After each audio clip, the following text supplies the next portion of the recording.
Muito bem, vamos aqui dar continuidade à nossa pauta, terceira aula desse mini curso que eu estou desenvolvendo aqui para vocês.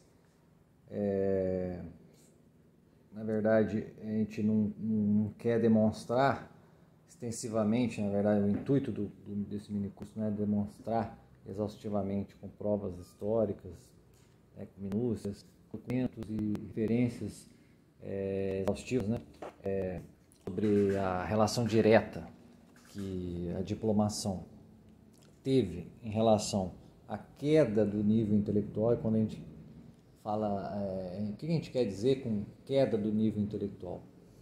É a queda do nível das próprias ideias, né?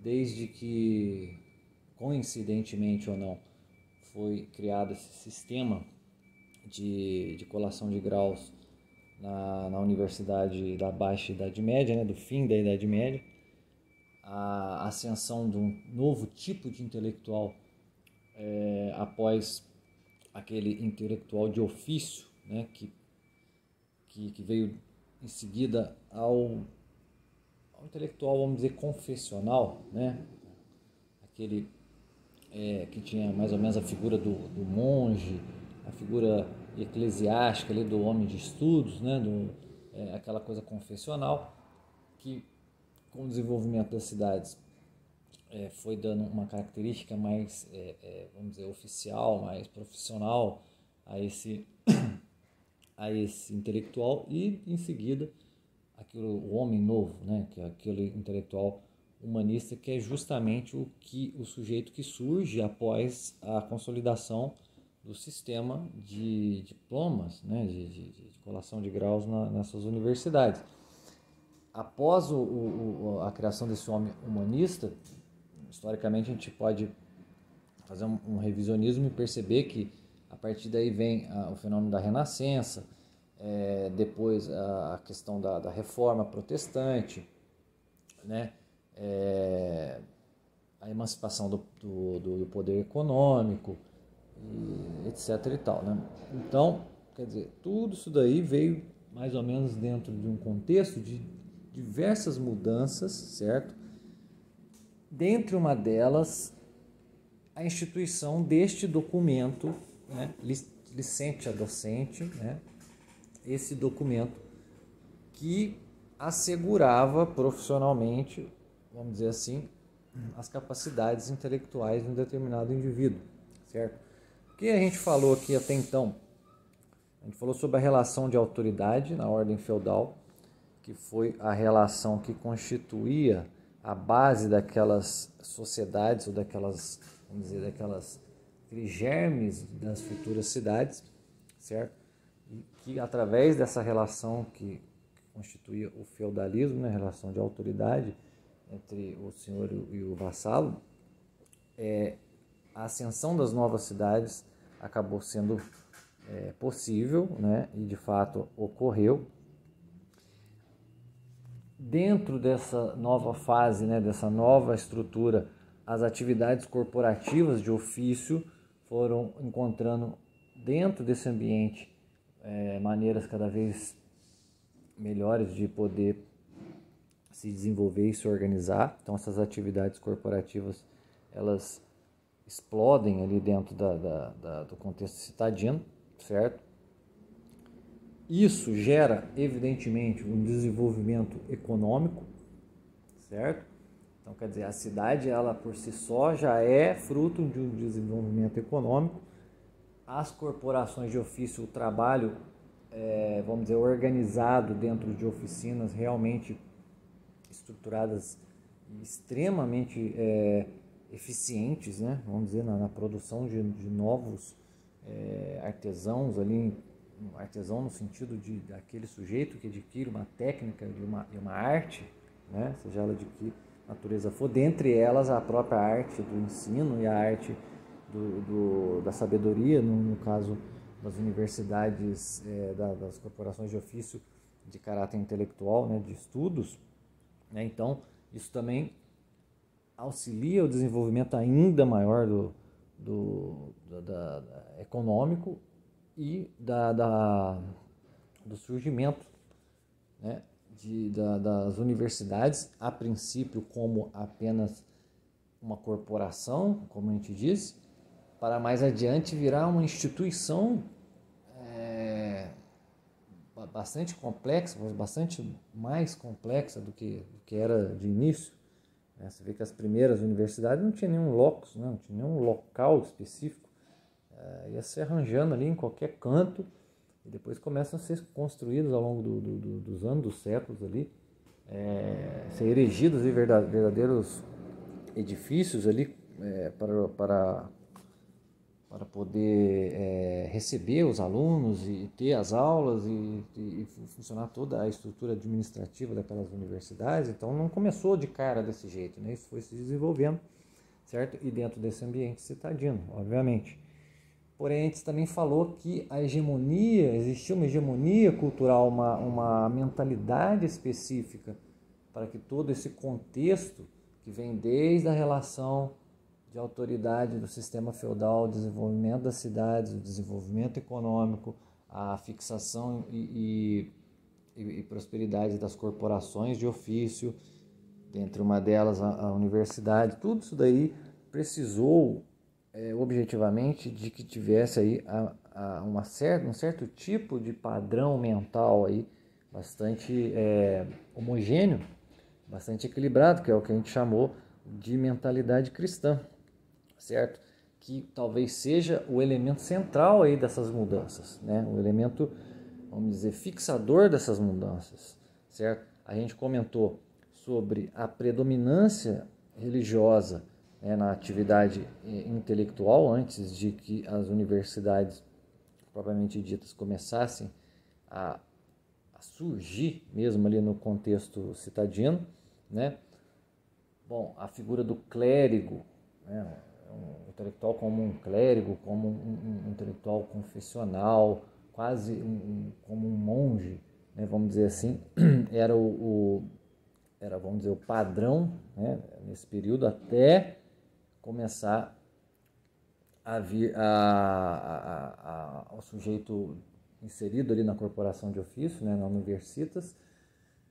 Esse sujeito já começa a servir, de certa maneira, a sociedade e não só ficar ali, vamos dizer, dentro do estudo em si, né? Já começa a trazer para o corpo social ali uma funcionalidade, né? Ele começa a praticar ali ações concretas que tinham a ver com a estrutura, inclusive econômica da sociedade. A gente comentou algo sobre isso, porém nasce também dentro desse conceito, dentro desse contexto, um interesse especial pelo estudo da natureza, né? Então começa ali o naturalismo, né? Uma tendência naturalista a surgir dentro do ambiente intelectual, para em seguida também gerar uma espécie de tendência anti-intelectualista, né? Que priorizava os sentimentos, vamos dizer, aquela coisa do misticismo, o ócio, o lazer como objetivos assim plenos do intelectual, certo? Perde aquele caráter, vamos dizer, penitencial da vida intelectual que existia antes, e isso daí começa a distinguir esses homens, né, novos, né, que começam a surgir, né, eles começam a se diferenciar do intelectual anterior e do intelectual que está no meio entre vamos dizer, um polo e outro aí, né? O polo do intelectual, vamos chamar aqui rapidamente assim, né, para fins metodológicos, vamos chamar aqui o intelectual penitencial e o intelectual vamos dizer sensual, né, que seria o novo homem. Entre os dois há o intelectual laborial, que era o homem que justamente começou a servir dentro da sociedade, começou a desenvolver mais ainda a sociedade medieval, as cidades e todo o complexo da estrutura. Então, quando começa a se destacar esse homem sensual, esse intelectual sensual do anterior, né, que era o intelectual penitencial, e do que está entre os dois, vamos dizer, o ponto de passagem entre um e outro, é o intelectual de ofício ou profissional ou laborial, né, que eu estou chamando aqui. Então começa a se formar um corpo à parte, né, um corpo à parte como quase como um quarto estado, certo?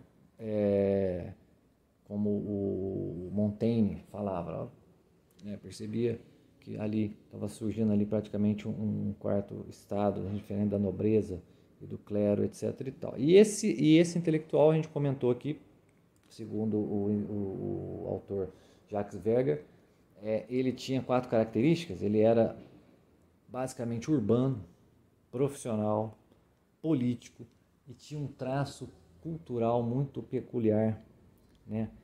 Um traço cultural no sentido de que ele transpirava uma tendência individualista, expressava aquilo, né, na sua prática do seu trabalho pessoal, né, a sua aquisição de títulos e, evidentemente, dentre eles o diploma, né, que era o grau máximo aí dessa titulação, vamos dizer assim. Então, dito isso, a gente pode falar algo sobre esse possível impacto aí do diploma, né, da diplomação, do sistema de diploma na vida intelectual, né, para que acontecesse, enfim, esse fenômeno que a gente está aqui aludindo nesse breve curso, que é a queda do nível intelectual, certo? Quanto ela pode estar ligada ao exercício desse esquema, desse sistema de diplomas lá na Idade Média. Então, temos aí 5 características, né, que dentre elas é essa queda do nível das ideias, a queda da própria qualidade do intelectual. Dessas 5 características, a primeira que a gente quer tocar aqui é o aspecto, né, que há entre o diploma e a ascensão social. A gente falou, já adiantou muito sobre isso aí nas aulas anteriores, né? Então, basicamente, o diploma, o que tinha a ver com a ascensão social? Ele tinha 2 tipos aí de possibilidades, né? A carreira em si mesma, né, profissional, e as posições institucionais, né? Então, a disposição primária era por conseguir ou uma carreira profissional, que evidentemente propiciava uma vida até luxuosa, uma vida prazerosa, uma vida sensual, né, como a gente disse. E as posições institucionais que garantiam, de certa maneira, o status daquele indivíduo, né, dentro do corpo ali dos mestres, certo? Porém, entre essas duas possibilidades aí, nesses 2 almejos aí, existia uma problemática, né, que surgiu dentro do contexto ali do novo homem, né, ou já, aliás, antes desse novo homem ali no intelectual laborial, que era a problemática de como viver. Por quê? Porque ele não era mais um monge, né, ele não era mais apenas um intelectual penitencial, né? Ele não pertencia a uma comunidade que o assegurava a manutenção dele física e corpórea. Ele tinha que ganhar vida, né? Então, alimentação, moradia, vestimenta, equipamento necessário, livros e tudo mais, eram necessidades que tinham que ser expressamente atendidas para que a carreira desse estudante, né, de quem pretendia lá o diploma, a graduação, eram necessidades que o sujeito tinha que aplacar, né? E isso era muito custoso, né? Então, diversos meios materiais eram extremamente necessários e somente com eles possibilitariam essa carreira, essa vida de estudo. É o que o Legoff chamava de equipamentos, né? Então, o intelectual se torna um tipo de especialista que ele anda lá com a sua parafernália, né? Uma parafernália que exigia todo tipo de apetrecho aí, né, para que ele pudesse desenvolver aquela vida de estudos, né? Então era um estilo de vida diferente, vamos dizer assim, que dependia da aquisição de instrumentos que eram bastante custosos. Então, seja pela ascensão da carreira profissional, seja pela escalada aí dentro do corpo hierárquico das instituições, esse intelectual necessitava do meio material para produzir o seu trabalho, né? Ele precisava do quê? Qual era o meio material? Ele precisava de dinheiro, né? Então, o próprio Legoff vai dizer, vendem sua ciência e seu ensinamento como os artesãos vendem os seus produtos. Então, veja bem, ó, já não é mais um intelectual penitencial, é um intelectual laborial, certo? Ele precisa prover os custos necessários para a sua vida de estudos, um novo estilo de vida, e ele tem um objetivo. Qual o objetivo dele? O objetivo dele é a graduação para que ele estabelecer a sua carreira profissional ou concretizar o seu desejo, sua ânsia por um cargo administrativo dentro da hierarquia institucional, certo? Então, como houvesse, vamos dizer, esse detalhe prático e técnico aí para a consecução dos estudos, nós podemos falar aqui em que consistia, né, o diploma nessa época, né? Existia lá o título supremo de doutorado, certo? Porém, também existia aquilo que chamavam de bacharelato, ou seja, alguns estudantes mais avançados, eles já eram ali admitidos para, pelo menos, transmitir algumas lições, certo? Eles já iam se preparando ali, já tinham ali uma qualificação, né, que era o bacharelato, mas ainda não era a licença para ensinar, não era a autorização eclesiástica, né, propriamente dita e formal, né? Isso acontecia quando ele se formava, ou ele era um mestre, ou ele era o doutor, mas antes dessa formação, ele já, como bacharel, ele já podia exercer, vamos dizer assim, a meio termo, aquela função que ele obter lá na frente, com a admissão no grupo dos mestres. Então, o diploma era o quê? Ele já funcionava desde o início como um critério de distinção, né? Um critério de distinção formal, administrativo e até burocrático, né? E tinha como que destino que assegurar o recrutamento de novos professores, atrair novos professores para a instituição universitária. Por quê? Porque, de certa maneira, a igreja, como a gente disse na primeira aula, ela absorveu, né? Ela absorvia, né, as diversas modalidades de atividades dentro da sociedade medieval e ressignificava aquilo aos seus moldes. Por quê? Porque existia a hegemonia da mentalidade cristã naquele período. Então, o diploma serviu ou foi criado como um regulador, né, como uma coisa boa, positiva, como um instrumento aí para cooptação de novos mestres. E também para criar ali, né, como toda, né, refletindo aquilo que já estava acontecendo na sociedade, como um modelo de ordem. Olha, agora que os mestres são graduados, nós temos aqui todo um sistema, nós temos aqui até uma comprovação, onde aquele mestre poderia sair dali e de repente, lecionar em lugares distantes daquele ponto de onde ele estudou, daquele local onde ele estudou, daquela universidade. Então, era como se a igreja estivesse exportando esses mestres aí para todas as regiões e qualificando esses lugares com o ensinamento deles próprios.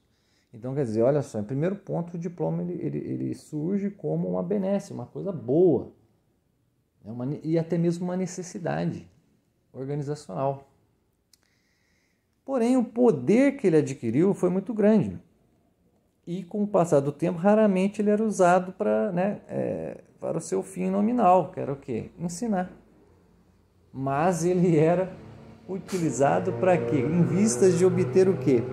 Não simplesmente o fato próprio do ensino, mas para a obtenção do prestígio, altos cargos, seja dentro da burocracia estatal, né, com o renascimento do Estado.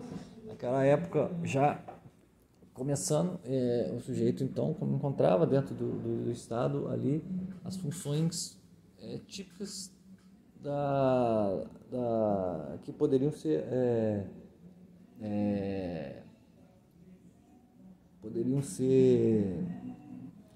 feitas por aquele sujeito, né?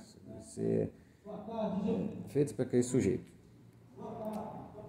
Então veja bem, esse sistema ele funcionou bem lá no início, né? Funcionou bem nos primeiros anos, enquanto ainda existia dentro dos professores, dentro da pessoa dos professores, a devoção pelo estudo, certo?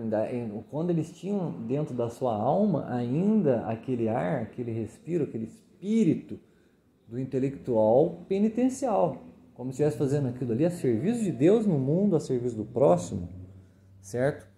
Mas tão logo, veja bem, tão logo ganha a licença docente, ganha valor político, né? As corporações de ofício, ou seja, as universidades começam a ganhar atrair todo tipo de carreirista, pessoas que não tinham nenhum talento, às vezes, intelectual ou pedagógico, ou talento para ser um mestre ou professor naquela disciplina, naquela matéria, começa a ser atraído.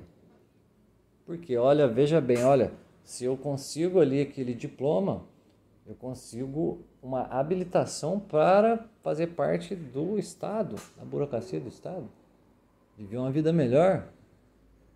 Então, quer dizer, não necessariamente o sujeito vai entrar ali com uma missão de caráter vocacional, mas como uma missão de caráter civil, certo?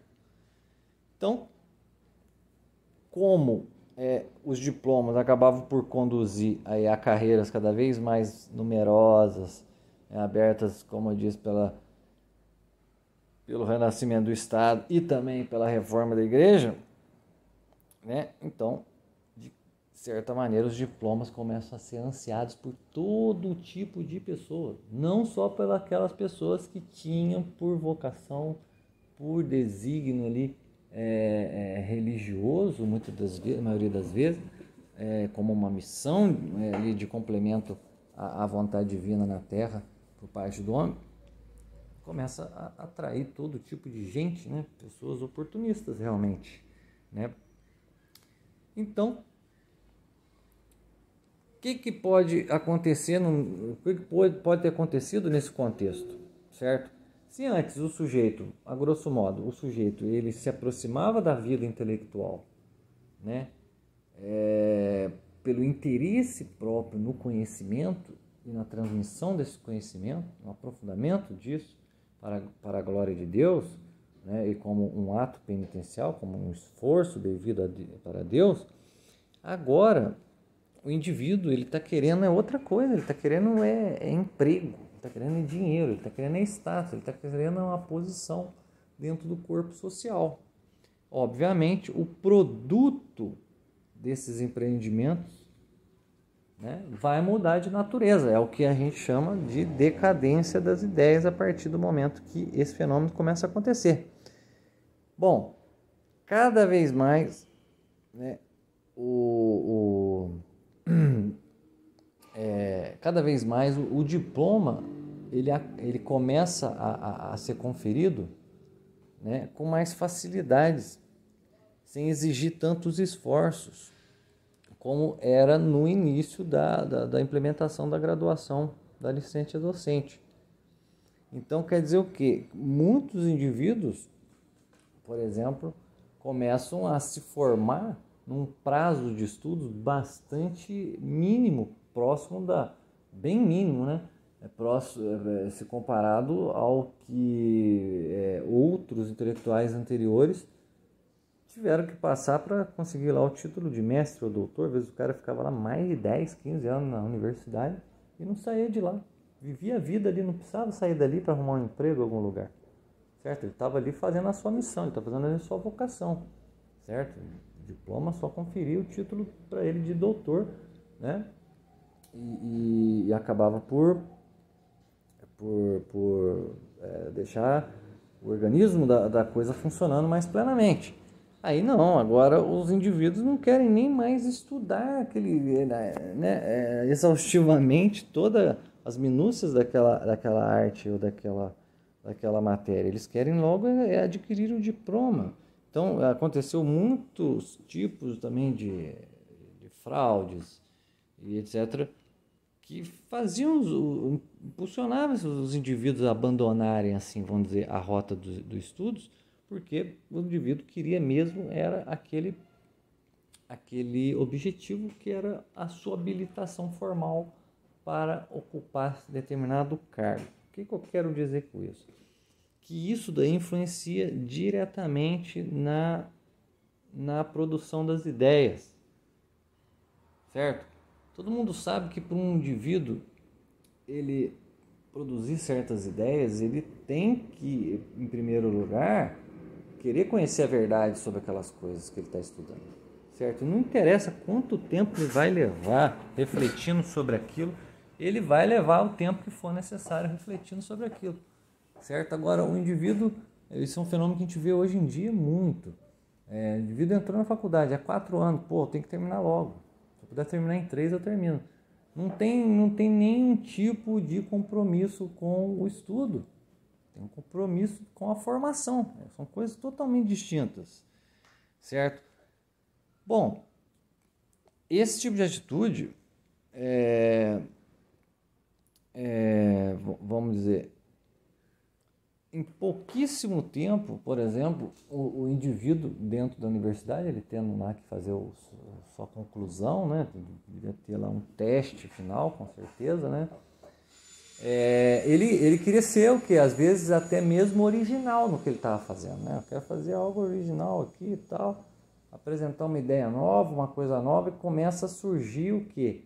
Novos interesses dentro do plano ali intelectual. Então, se você der um salto aí, né? Isso nós estamos falando de um período que vai do século XI para o século XII, quando, né, as corporações começam a existir, começam a se consolidar a universidade. Do século XII para o XIII começa a haver já essa graduação, já ficar plenamente estruturada, né, e fixada ali dentro do terreno das universidades. E do século XIII para o XIV isso já vira uma tendência de busca incessante pelo diploma. E quando chega no século XV, por exemplo, quais tipos de ideias estão surgindo dentro desses ambientes? Uma delas, e talvez a mais importante, é a do nominalismo, certo? Veja bem, no século XV, os estudiosos começam a se interessar por estudos mais profanos, certo? Aquelas grandes e elaboradas concepções metafísicas, né, já não estão interessados mais nisso. Estão querendo saber, sei lá, cunhar obras aí sobre lógica, gnoseologia, filosofia da natureza, filosofia política, né? Esse negócio de ideia do ser, os graus de realidade, isso daí é tudo fantasia já na cabeça desses caras, né? Para eles não, isso daí já são coisas que estão fugindo do escopo aqui da realidade aqui, né? Então aí já é um intelectual sensual, né? Vamos dizer, sensual, gente, claro, estou falando aqui, sensual no sentido de que é primário da coisa, né? Vamos dizer, aquele indivíduo que dá vazão, né, e dá ênfase naquilo que é imanente e empírico, né, aquilo que provém dos dados dos sentidos. Isso começa nessa época, certo? Então, o que eles começam a estudar muito e desenvolver muito nesse período? A gramática especulativa, né?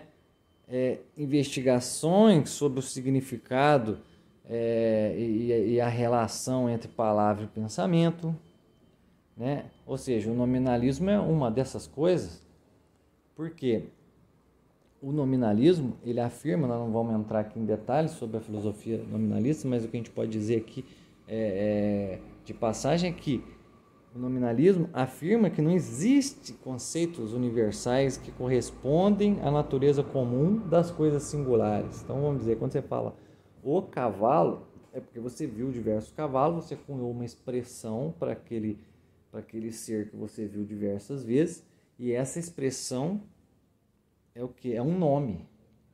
Não é um conceito universal, é um nome. Não existe conceito universal de cavalo. Um conceito que reúne nele toda a espécie, todo o tipo, todos os indivíduos singulares cavalo.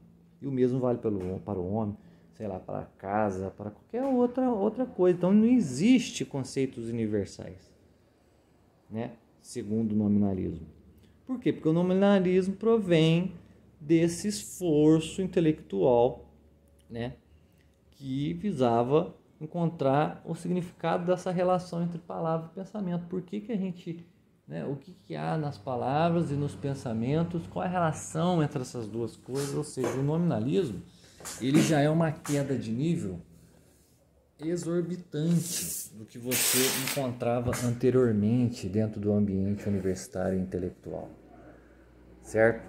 E por que veio a existir o nominalismo? Por quê? Porque já estava consolidado uma certa ânsia no intelectual naquela época de poder alcançar objetivos que estavam determinados fora da esfera da vida intelectual, certo? Então eles precisavam, de certa maneira, como foi o caso provavelmente do Guilherme de Ockham, né? E também pela uma espécie de ojeriza que ele tinha ao corpo eclesiástico, quando começa a haver uma espécie de rixa ou de querela entre Estado e Igreja, já nesse período, né? Entre imperadores e papas, ou seja, o Guilherme de Ockham, ele aproveita, né? E também pelo fato da universidade já vir carregando essa queda de nível do estudo.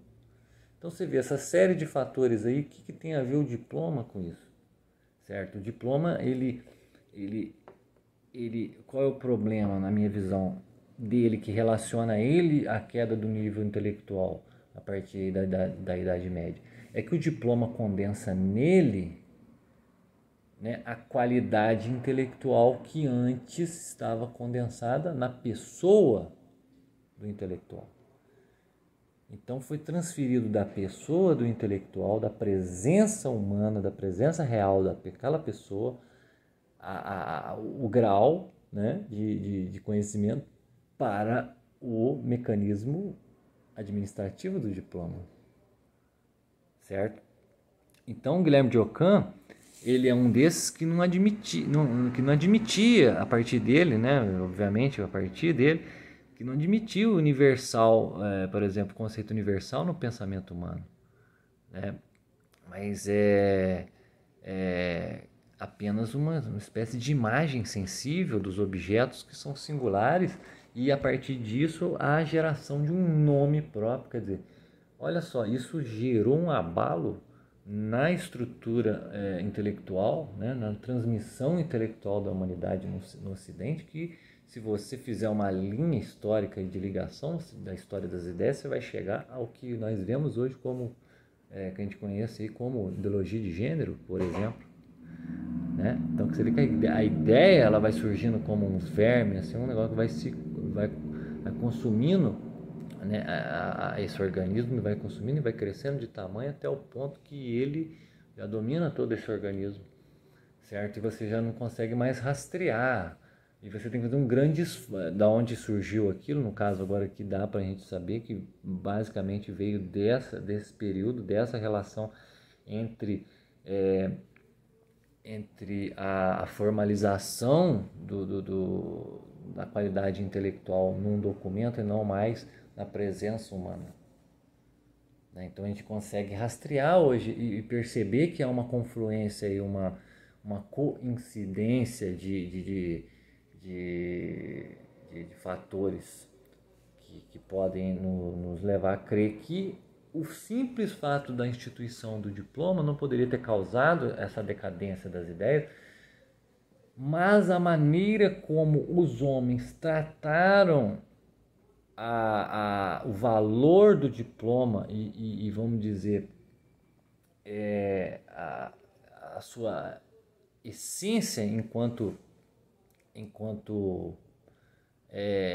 instrumento daquele aparato administrativo institucional da universidade, a maneira como os homens passaram a tratar esse documento é que causou a queda do nível. Não o documento em si. Você pega uma folha aqui, você joga, isso aqui é um diploma. Isso aqui é capaz de diminuir o meu nível intelectual? Não é. Mas a maneira como eu trato e como eu desenvolvo a minha vida intelectual em cima do desejo de obter aquele passaporte para determinados fins. Então, no ambiente intelectual, com essas características, acabou desaparecendo aí, ou praticamente substituído aqueles, né, os devotos mais estudiosos, ou os estudiosos mais devotos, né, aquilo que eu chamo aqui de intelectual penitencial ou devocional, e começa a desaparecer e começa a ser substituído por esse tipo de intelectual mais humanista, né, como o Guilherme de Ockham, certo? Teve um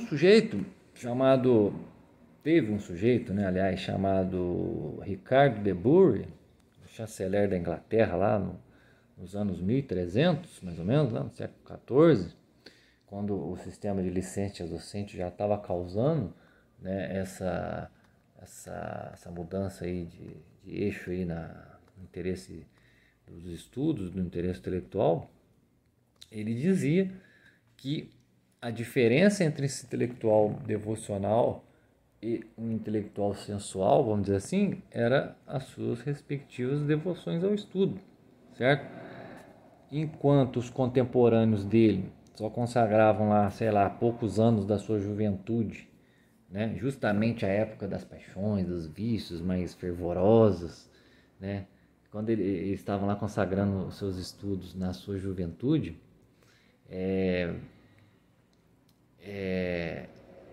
eles deixavam de consagrar, vamos dizer assim, na sua idade mais avançada, que normalmente o sujeito fica mais sereno, mais reflexivo.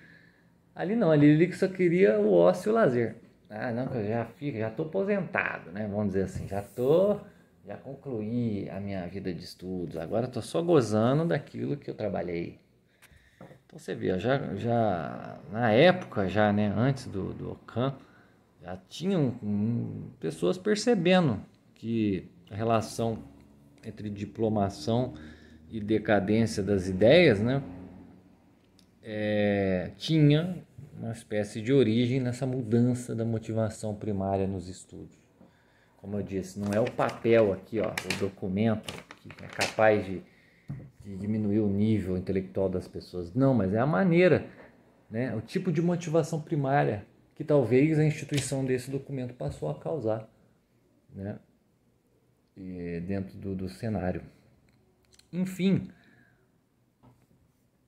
então a primeira característica que a gente falou, só recordando, a ascensão social.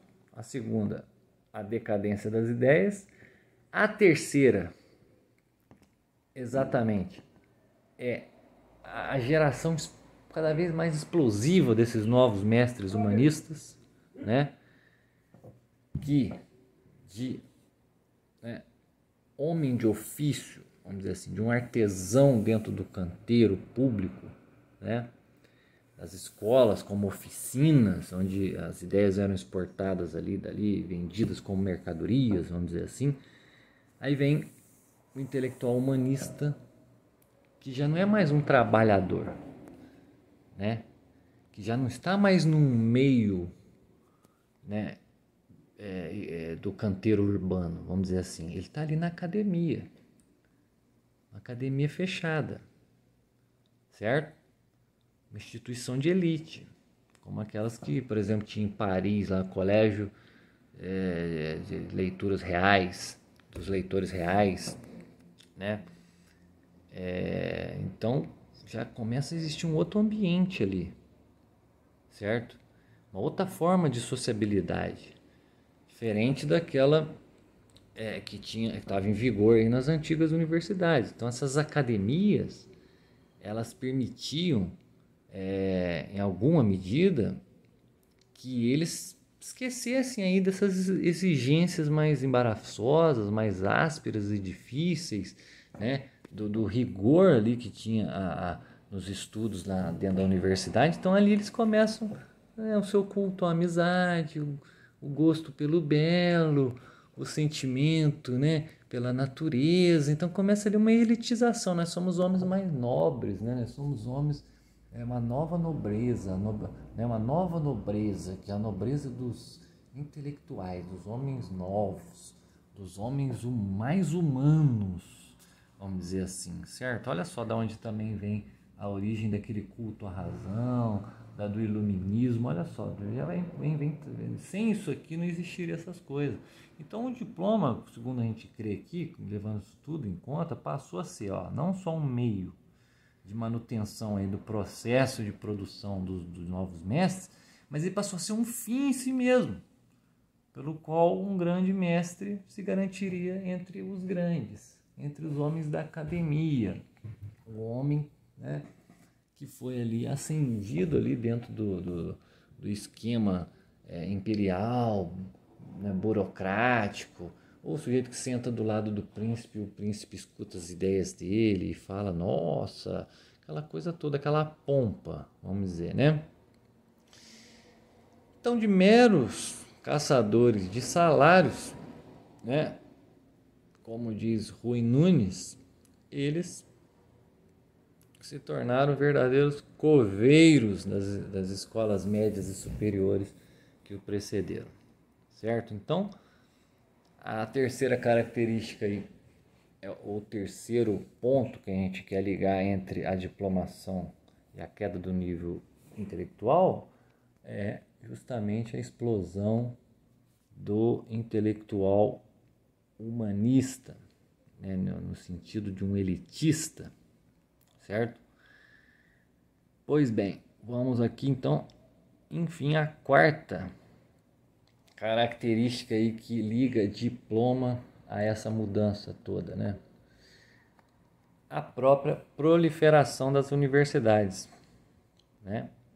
Então, quer dizer, em torno lá da presença do professor, as universidades acabaram se constituindo, se moldaram, depois se transformaram lá nas instituições, né, que a gente acaba por conhecer estudando história. Bom, no início, como a gente já disse, não tinha biblioteca, laboratório, museu, não tinha edifício próprio, não tinha nada, certo?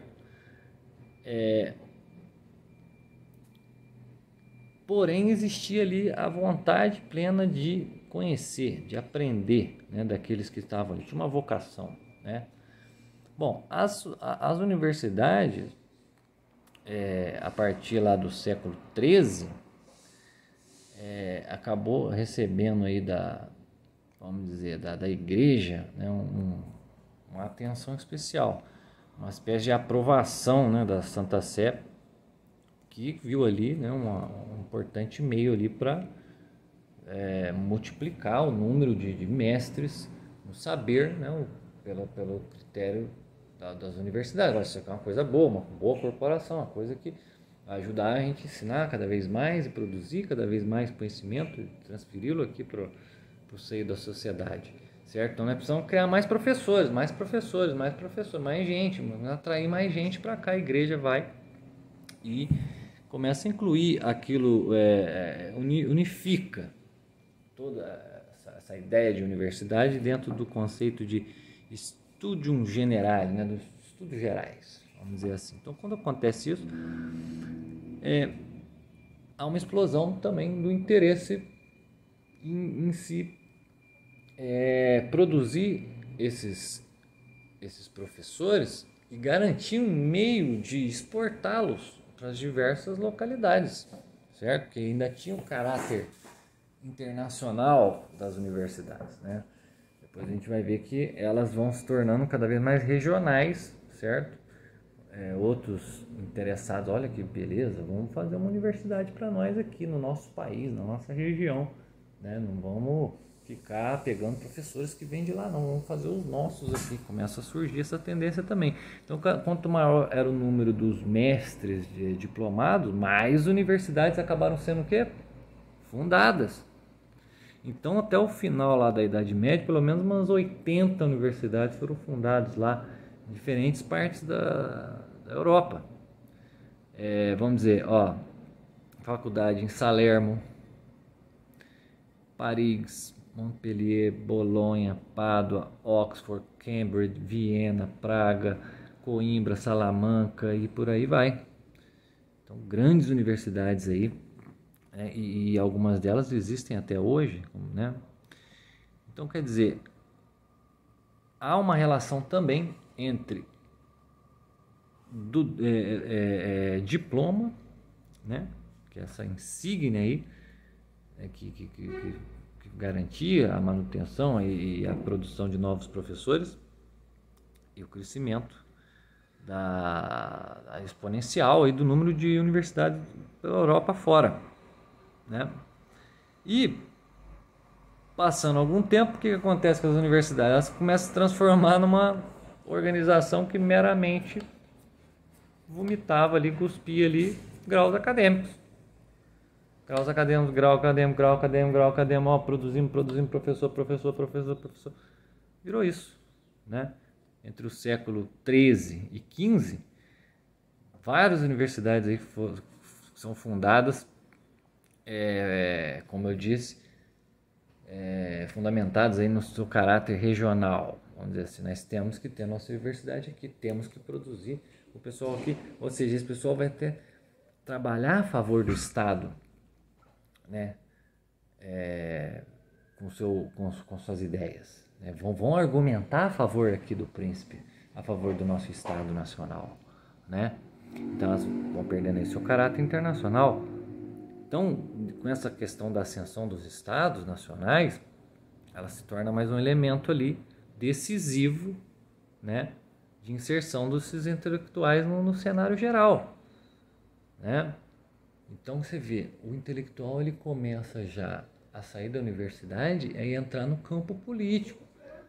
É por isso que nesse período, né, nesse século XIII e XIV, começa a virar ali a era de ouro dos legistas, né, da classe de toga, pessoal que estudava direito nas grandes universidades e entravam dentro do organismo burocrático do Estado. Então, você já vê que de cara você já vê que as universidades, por conta dessa necessidade aí da diplomação, né, também, elas começam a perder seu caráter de espontaneidade. Já não é mais assim, os alunos encontram ali um mestre e se reúnem em torno dele para estudar, independentemente se tem um edifício, uma biblioteca, um lugar para estudar. Não, aquela coisa espontânea começa a virar o quê? Começa a virar organizações que são produzidas por estados, né? Já começa o fenômeno aí das universidades federais já na Idade Média. Então, o serviço aí prestado à burocracia estatal era uma excelente ocasião para o crescimento profissional dos diplomados. Quem não queria fazer parte ali da corte do príncipe ou do imperador, né, fazer parte, ocupar um grande cargo ali dentro da burocracia estatal? Podia ser clérigo, leigo, não importa. O número dos servidores aí do Estado começou a crescer e crescer justamente quando? No final da Idade Média. É esse período que a gente está cobrindo aqui, que é onde o diploma começa a ser conferido, certo? Então você vê que o sistema universitário está fornecendo nessa época as peças necessárias para compor essa vasta burocracia estatal. Olha que coisa impressionante. O crescimento do Estado acaba multiplicando os ofícios e estimulando a produção de cada vez mais homens de saber. Óbvio que as pessoas vão ficar interessadas em adquirir o diploma. E onde estão as ideias, o amor pela verdade, o interesse, a vocação do estudo, já sumiu. Vocês estão entendendo onde eu quero chegar com isso? Então, só há uma solução, só há uma coisa a se pensar sobre isso. O diploma se tornou um poderoso meio de ascensão política, acima de tudo, né? Essa conferência pragmática acerca dos valores operativos necessários à ocupação de uma determinada função gerou o quê? Cada vez mais políticos, intelectuais politizados, certo? Então, olha só, a quinta característica é justamente essa. A quinta ligação que a gente pode fazer entre diploma e a queda do nível intelectual é o fato de os intelectuais começarem, através do diploma, a se tornar intelectuais políticos, instrumentos que promulgavam, né, as ideias do Estado, ocupavam as funções públicas relativas ao Estado. E eles tinham um papel ativo na luta entre esses estados, certo? Então, aquelas crises violentas que provocavam brigas entre nações, né? Onde que isso, qual é o plano que se dava todas essas disputas, assim? Um dos planos, né? Claro que tinha as guerras, lá, o tiroteio, bomba, mas no plano das ideias. No plano das ideias. Então você vê que por exemplo, o Guilherme de Ockham e também aquele sujeito Marcílio de Pádua, as suas teses, atividades políticas, né, eles desempenharam um grande papel, né, um importante papel, por exemplo, na metade do século XIV, quando aquele imperador lá, Luís da Baviera, começa a luta contra o papado, né, e com suas pretensões temporais, etc e tal, né? Você vê, são intelectuais políticos que estão interferindo já ali nas questões de Estado. A influência dos juristas, certo? Também já nesse período entre o século XIII e XIV é bem grande, na luta contra o papado, que é quando começa os estados a quererem, ascender a um poder acima do poder da igreja. E quando vem o Martim Lutero, um século ou dois depois, o cara vem e ele só joga ali o palito de fósforo aceso onde já estava cheio de gasolina. Então a ideia do Estado completo, né, a autonomia total do Estado, uma espécie de separação entre direito e moral, ele começa ali, né? Esse Estado todo poderoso que reivindica todos os direitos da vida social começa ali, com auxílio de quem? Dos intelectuais políticos formados nas universidades, saídos de lá, né, depois de ter concluído seus estudos, que já não eram mais tão devotados ao conhecimento da verdade e tudo mais, a coisa, né, do intelectual devocional, já não era mais aquele negócio do voluntário dentro do plano social, ou seja, o intelectual de ofício, o cara, né, que estava ali servindo à sociedade. Não, já era um sujeito que estava servindo ao Estado. Então você vê que a emergência dos estados nacionais e começa o conflito com a igreja, isso daí vai acabar lá num determinado universitário chamado Martim Lutero, que com suas teses, com seus escritos, provocou o racha final entre igreja e Estado e tudo aquilo que a gente já conhece mais ou menos aí, que está na história, que dá depois para a gente poder até prosseguir um módulo aí a partir desse ponto, né, do qual esse que nós estamos falando agora procedeu de alguma maneira, certo? Então tá aí as cinco, vamos dizer, os 5 pontos de confluência que a gente conseguiu encontrar aqui no nosso mini curso, né, que eu vou desenvolver, estou desenvolvendo aqui para vocês, entre o impacto do diploma na vida intelectual, na queda do nível intelectual. Então, a relação entre diploma e ascensão social, a relação entre diploma e decadência das ideias, que é justamente o que leva mais especificamente à queda do nível intelectual, obviamente. A relação entre diploma e os novos mestres, novo tipo de mestre que começa a proliferar e explodir na sociedade medieval, que é o mestre humanista. A relação entre diploma e a proliferação das universidades, que começam a servir como verdadeiros quartéis ali, muitas das vezes do Estado ou do príncipe, né? E na luta, no princípio da luta entre Estado e Igreja, e a relação entre diploma e a politização dos intelectuais, que de fato começam a rivalizar, né, contra o papado, contra o poder da Igreja, em vista de poderes temporais, né, sempre aí inclinados a uma obsessão pelo Estado, né?